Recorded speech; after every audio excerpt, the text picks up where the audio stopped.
یہ جملہ ہے آپ کے پارے کے تیم میں، نیکی کرنا آسان اور نیک بننا مشکل ہے۔ ذرا سے چند سیکنڈ توقف کروں نا تو آپ اس کو جذب کریں۔ آج کتنی نیکیاں ہو رہی ہیں، کتابیں بھی موجود ہیں، آسان نیکیاں پڑھ لیجئے، جا کے ڈھونڈ کے مل جائے گی آپ کو۔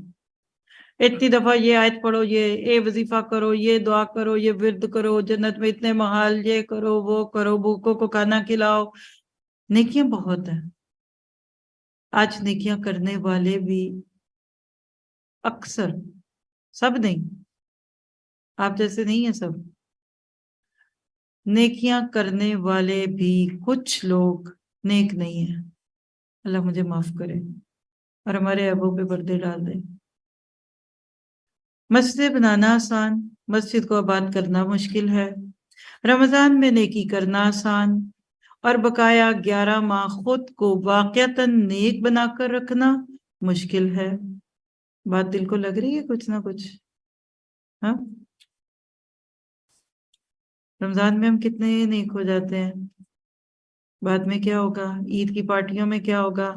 رمضان کے بعد کی شادیوں میں، مہندیاں اور اپٹن اور کنسرٹس میں کیا ہوگا؟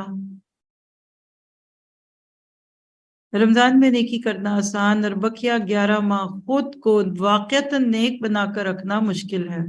صدقہ دینا آسان، لیکن اس صدقے کی حفاظت مشکل ہے۔ ہم نیکیوں کے انبار پھٹے ہوئے تھیلے میں جمع کرنے والے لوگ ہیں، یعنی ہمارے تھیلے میں سوراخ ہیں جس پہ سے نیکیاں گرتی ہیں۔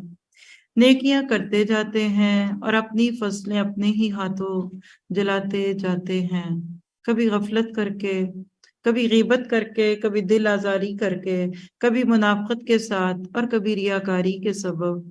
کیا ہم نے کبھی سوچا کہ رمضان میں نیکی کرنا اتنا آسان اور بقیہ 11 ماہ اسی نیکی کو استقامت کے ساتھ کرتے رہنا مشکل کیوں ہے؟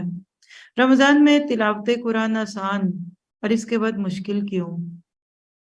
رمضان میں نوافل آسان اور بعد میں گراں کیوں؟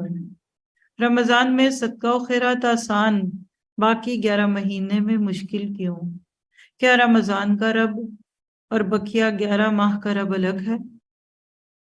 یا ایک جملہ بول دو کہ ہم رمضانی مسلم ہیں کہ رحمانی مسلم ہیں؟ اس کے پیچھے وہی بات پوشیدہ ہے کہ ہم نیکی تو آرام سے کر لیتے ہیں لیکن نیک نہیں بنتے۔ وہ کہتے ہیں نا، لگتی ہے اس میں کچھ محنت زیادہ۔